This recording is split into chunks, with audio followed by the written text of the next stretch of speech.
That night I sat in the dark, right next to the door, recording. At 2:37 a.m. the bell rang. Long, sharp. I lifted my phone to the peephole and there he was, the tall figure, hooded, standing motionless outside my door. The bell stopped. Silence. A minute passed, then the doorknob turned. Slowly. He was trying to come in.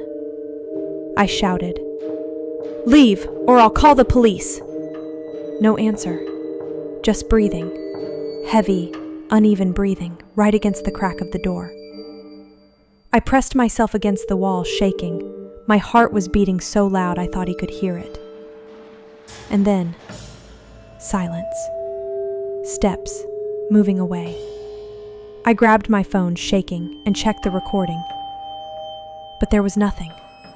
No bell, no whisper, no breathing. Just silence.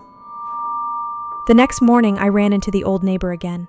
She looked at me with tired eyes and asked quietly, "You heard him, didn't you?" I nodded. "Who is he?" Her voice dropped lower. "No one knows, but he always picks one new tenant. Always. And he only stops when they finally leave." I moved out 3 days later. But in my new apartment, sometimes, the doorbell rings, always at the same time. And the worst part, he always knows when I'm home.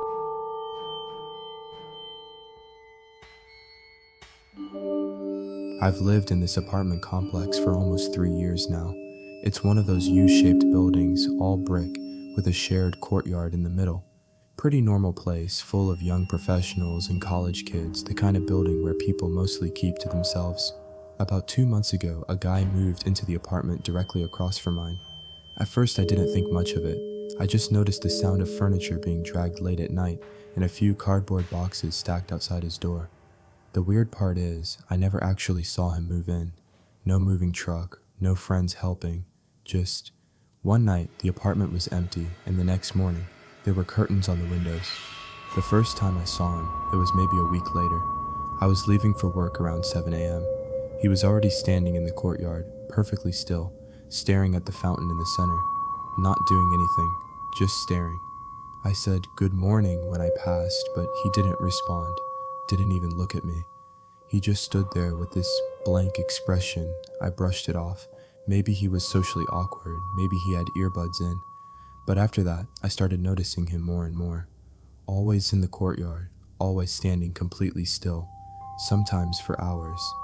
Here's the thing, I never saw him actually go in or out of his apartment. His lights were never on at night. I walked by his windows plenty of times, always dark. No sound of a TV, no sound of anyone moving around. And yet, every morning, there he was, standing in the courtyard, watching. One night, around 2 a.m., I got up to get some water. I happened to glance out my window. He was there, in the exact same spot as earlier, staring directly at my window. I ducked behind the curtain so fast I nearly spilled the water all over myself. The next morning, I convinced myself it was paranoia. Maybe he just has insomnia. Maybe he just likes being outside. But then I started asking around. I talked to the girl in 3B, the one who walks her dog every night. She gave me this blank look when I mentioned him. "What neighbor?" she asked. "The guy across from me. Tall, brown hair, pale skin, always in the courtyard?" She shook her head. "That unit's been empty since last summer. Management's been trying to rent it out." I laughed at first, waiting for her to admit she was joking. But she didn't. She looked genuinely confused. That night, I knocked on his door. I don't know what I was expecting. Maybe that he wouldn't answer. Maybe I'd hear something from inside. But the sound that came from the other side wasn't right. It wasn't footsteps. It wasn't movement. It was like breathing. Heavy, labored breathing, pressed right up against the door. I whispered, "Hello?" before I could stop myself. The breathing stopped instantly, and then, after about 5 seconds of silence, someone whispered my name. Not just whispered it, they whispered it in my own voice. I ran back inside my apartment, slammed the door, and shoved my dresser in front of it. I barely slept that night. The next day, I went straight to management. I told them someone was living in the unit across from me, that it wasn't safe. The manager gave me this tired look and pulled up the file. "No one lives there," she said flatly. "It's been vacant. We haven't had a tenant since last July." I told her that was impossible, that I saw him, that he spoke to me. She just shook her head. "Do you want me to unlock the apartment so you can see for yourself?" Part of me wanted to say no, but I agreed. We went upstairs. She unlocked the door. The apartment was empty, completely empty. No furniture, no curtains, just bare walls and dust. I tried to explain about the breathing, the whisper, the staring. She just gave me a polite smile and suggested I get some rest. That night, I heard knocking on my door. Slow, rhythmic, 3 knocks, pause, 3 knocks again. I sat frozen on my couch, heart hammering, while it repeated over and over for what felt like an hour. Finally, I worked up the nerve to look through the people. It wasn't him, it was me. Standing there in the hallway, staring back at myself through the people. Same clothes, same face, except my double was smiling, and his lips were moving, though I couldn't hear the words. The next morning, the apartment across from me had its door wide open. I haven't seen the neighbor since, but sometimes, late at night, when I pass my own mirror, I catch a glimpse of him, and sometimes, he smiles first.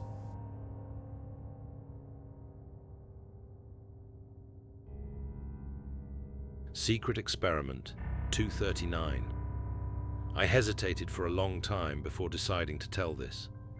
In the archive where I worked, there were many strange files, but one folder, just one, completely overturned my understanding of what Soviet experiments really meant.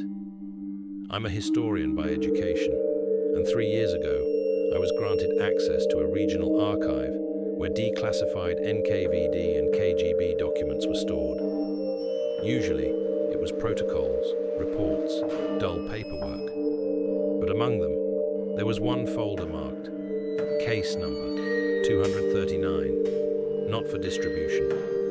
At first, I thought it was a mistake, but on the cover it read, February-August 1952. Object, Research Institute No. 7, Leningrad. I opened it.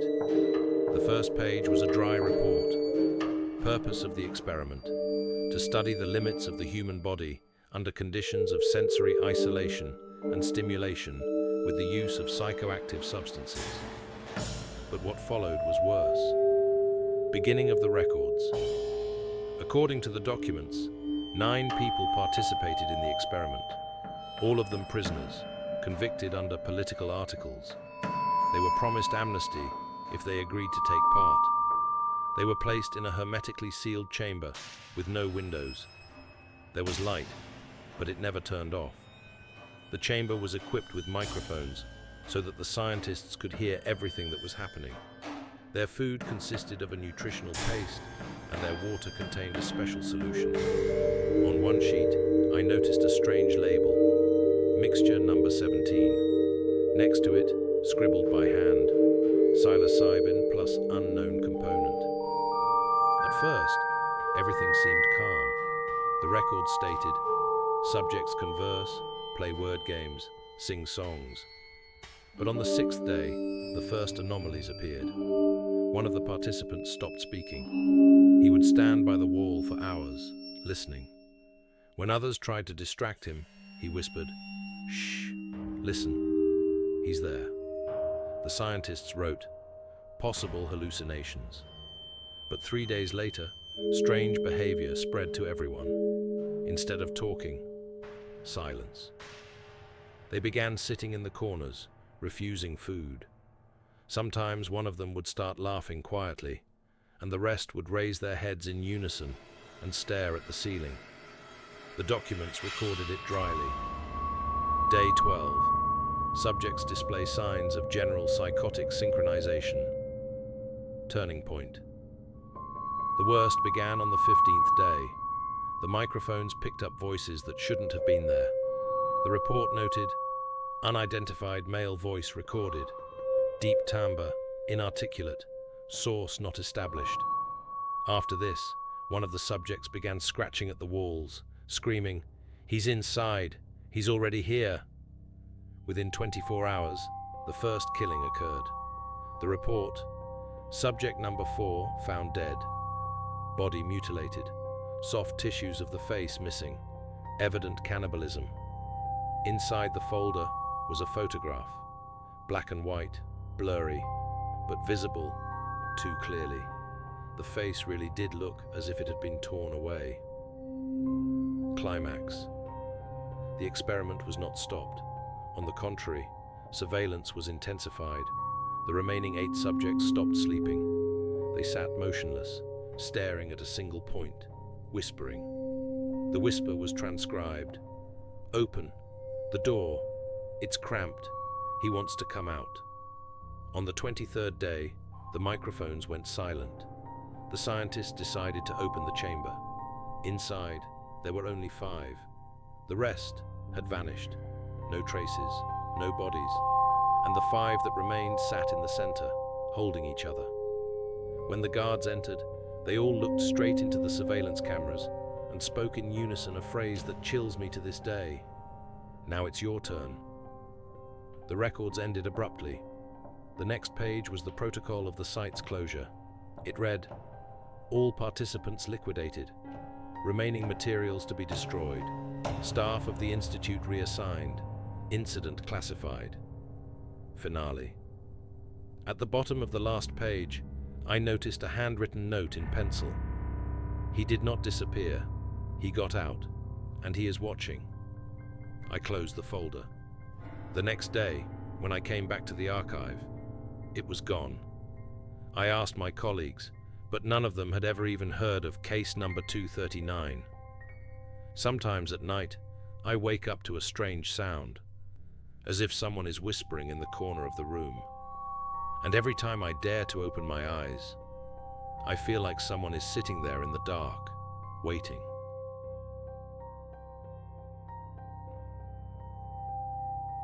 I wasn't going to share this story because part of me still refuses to believe it actually happened. But the longer I keep it inside, the worse it gets. It feels like it's still here with me, waiting. 3 years ago, I moved to New York City. I didn't have much money, so I rented a cheap apartment in an old brick building from the 1920s. The neighborhood was rough, but the rent was too good to pass up. My place was on the 3rd floor, and directly above me was another apartment, the 4th floor. On my very first night, I noticed something strange. I could hear footsteps coming from the ceiling. Slow, deliberate footsteps, like someone wanted me to hear them. At first, I thought nothing of it. Old building, creaky floors. But then I met the neighbors. That's when I found out the apartment above mine had been vacant for over a decade. I brushed it off as rumors. Maybe a maintenance worker was up there. Maybe squatters. But every single night, at exactly 2:30 a.m., I heard the same routine. From the window to the door. Pause. From the door back to the window. Like a metronome. I even recorded it on my phone to prove to myself I wasn't imagining things. On the recording, you can clearly hear the heavy footsteps right above my bed. By the second week, things got worse. I'd wake up freezing cold, like the air had turned thick and damp. The smell of wet concrete, like in a basement. And every time, the footsteps were there. One night, I finally asked the building superintendent if I could check the upstairs apartment. He just stared at me and shook his head. "Kid, nobody goes in there. Not for years. We even sealed the door shut." I didn't believe him until I went upstairs myself. The door was bolted with metal sheets and sealed with rusted locks. I pressed my ear against it. Silence. That night, the footsteps came back anyway. After a month, new things started happening. Furniture in my apartment was slightly moved when I came home. A chair that I left at the table would be closer to the door. Books on my shelf were tilted at different angles. I thought I was losing my mind, until the night I saw my front door handle slowly turning on its own. I froze. My entire body went numb, and at that exact moment the footsteps above grew louder, faster, as if whatever was up there knew I had noticed. I decided to move out. I packed my things and signed a lease somewhere else. But on the very last night, something happened that I can't forget. I woke up to a loud crack above me. Pieces of plaster rained down from the ceiling. When I turned on the light, I saw them. Dozens of black handprints pressed into the ceiling, all converging toward one spot in the center. And in the middle of those handprints was a hole. Small, but just big enough for me to see what was inside. An eye. A massive, pitch-black eye staring straight at me. I screamed, grabbed my things, and ran out. When I returned the next morning with the landlord, the ceiling was perfectly intact. No cracks, no hole, no handprints. I never went back. But here's the part that terrifies me the most. It's been 3 years since then. I live in a completely different apartment now, and every single night, at exactly 2:30 a.m., I still hear the footsteps, not above me this time, but right outside my door.